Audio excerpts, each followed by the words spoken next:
In an astonishing escalation of North American economic conflict that has rattled global markets, Ottawa has responded to Washington's aggressive new trade policies with a series of bold countermeasures that threaten to unravel decades of cooperation between the United States and its nearest neighbor and most important trading partner.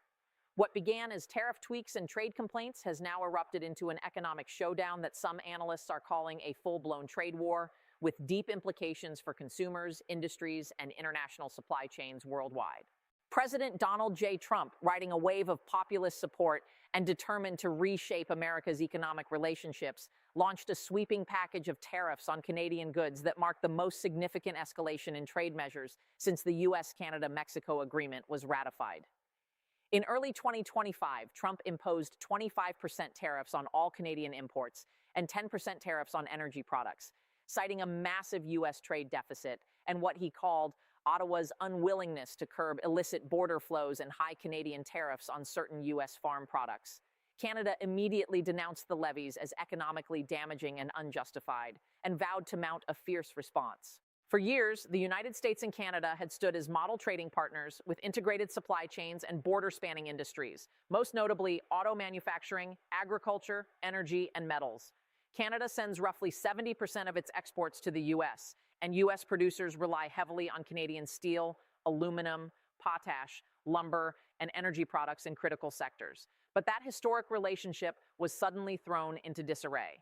Canada's initial response was swift and decisive. In March 2025, Ottawa announced reciprocal tariffs on about $21 billion worth of U.S. products, applying duties of up to 25% on key American goods ranging from household appliances to auto parts, footwear, citrus juice, and peanut butter. A move that represented one of the largest retaliation packages Canada had ever deployed against a trading partner.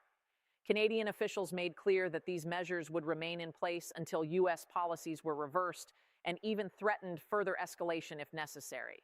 But this economic tit-for-tat was just the beginning. Provincial leaders in Canada began imposing their own strategic reprisals. In Ontario, the Premier backed a 25% increase in electricity export prices to the U.S., directly impacting millions of American customers in New York, Michigan, and Minnesota. A bold maneuver designed to leverage Canada's energy strengths as a bargaining chip. Ottawa's determination to defend its economy sent shockwaves through global markets. North American stock exchanges saw volatility as traders pricing in potential disruptions to cross-border supply chains.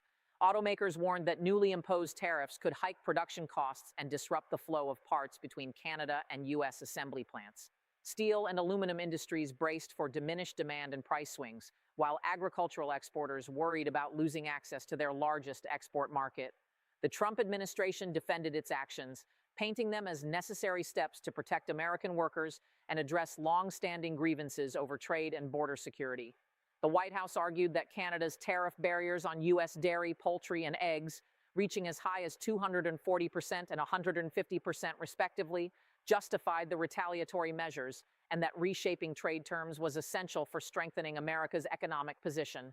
Yet what the White House saw as a bold move to assert economic sovereignty was quickly met with a multifaceted pushback that exposed deep fractures within the U.S. political landscape itself.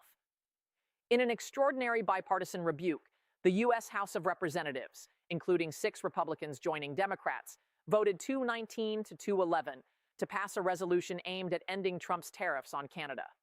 This rare unity in Congress highlighted discontent even among lawmakers traditionally aligned with the president's economic philosophy, and underscored concerns about rising consumer costs, disrupted industries, and strain on allied relations.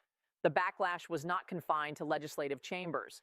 Across Canada, public sentiment coalesced around a growing Buy Canadian movement, with retailers and citizens alike backing national campaigns to reduce dependence on U.S. products and prioritize domestic alternatives. Border crossings fell sharply as Canadian travelers curtailed visits to the U.S., and apps such as MapleScan and Buy Beaver surged in popularity to help shoppers identify Canadian-made goods. Economists estimated that visits from Canada to the United States dropped over 20%, with broader impacts on tourism, retail, and services. Ottawa's diplomatic response was equally strategic. In early 2026, Prime Minister Mark Carney appointed Janice Charette as the new chief trade negotiator to the United States, signaling a high-stakes push to overhaul and defend Canada's trade position before the next scheduled joint review under the USMCA. With roughly 7 out of 10 Canadian exports destined for the U.S., the appointment underscored Ottawa's recognition that economic diplomacy would be crucial in navigating this crisis.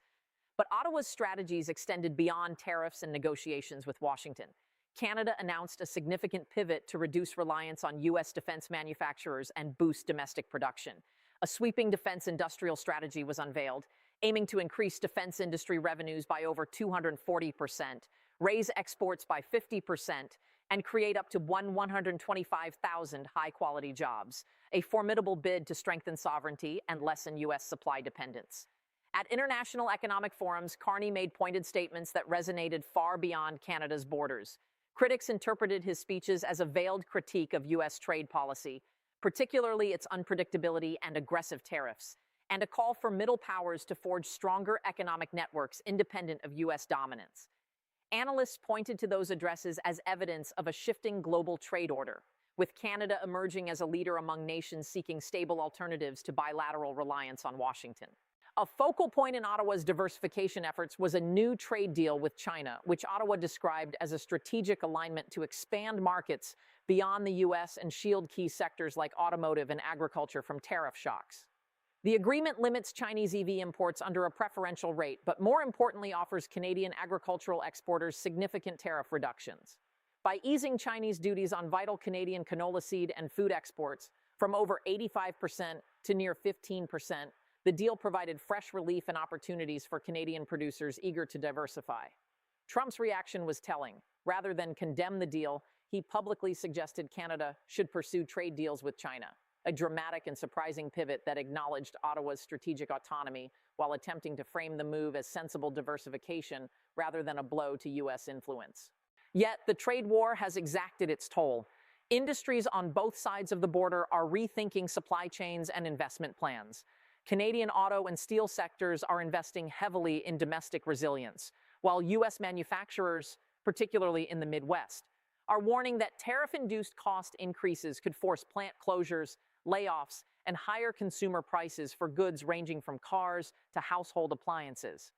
Financial analysts now warn that sustained discord between the U.S. and Canada could dent North American GDP growth and reduce investor confidence in the integrated economic zone that once defined the region. The conflict has spilled into political arenas as well, with debates raging over national sovereignty, economic independence, executive authority, and the balance between protectionism and free trade. In Canada, political leaders point to this period as a defining moment in national identity, a shift away from an overdependence on the United States and toward a more diversified global posture. In the U.S., the debate centers on whether tariff pressure truly yields better outcomes for workers and industries or simply raises prices for American consumers and strains alliances with key partners. As negotiations continue and both capitals prepare for a high-stakes USMCA review in mid-2026, the world watches an unprecedented transformation in what once was considered the most seamless trading relationship on Earth. Some economists warn that prolonged conflict could reshape the future of trade, not just in North America, but globally, prompting countries to reconsider historical trade dependencies and seek new alliances. Others argue that diplomacy and mutual interests will ultimately usher in compromises, but only after substantial adjustments to tariffs, supply chains, and national economic strategies. No matter the outcome, one fact is clear. Ottawa's assertive response and strategic diversification have fundamentally altered the narrative of North American trade. What began as a move by the White House to recalibrate economic relations with Canada has grown into a multifaceted economic confrontation with consequences that reach far beyond tariffs, touching politics, industry, consumer costs, international diplomacy, and the very structure of global trade ties. The reverberations of this conflict will echo for years, perhaps decades, shaping how nations negotiate, defend their economic interests, and balance cooperation with competition on the world stage.